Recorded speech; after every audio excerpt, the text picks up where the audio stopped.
Let's have a quick look at carbocations just to sum up. Carbocations essentially are carbon chains where a leaving group has taken the electrons of the bond and left the carbon being electron deficient.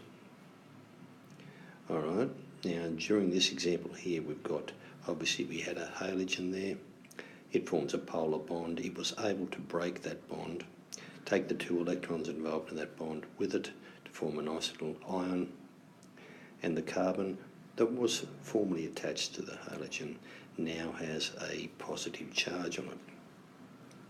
Now as we see in this, we've got the red arrows coming in, and that is an indication that these are electron donating groups, and as we'll see in a moment, that has a big impression on whether or not a stable ion will form. Alright, we'll also talk about steric hindrance, and steric hindrance is basically all the bits hanging off the chains that cause interference about where the reaction can actually occur.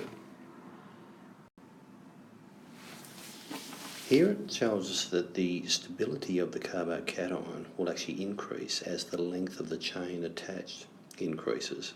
So if we have an ethyl attached to a carbon on three sides, it will be quite stable, or more stable than maybe a methyl on each side.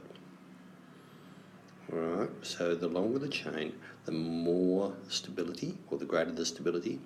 And it says here the positive charge on the carbocation decreases with the number of electrons involved in the chain group, or the donating group increases. So obviously we'll have more electrons in a longer chain than a shorter chain. And just to put you right in the end, commonly they will ask you to describe the mechanism as SN1 or SN2. So if a carbocation is forming, it must be an SN1. So please remember that when you're doing your exam.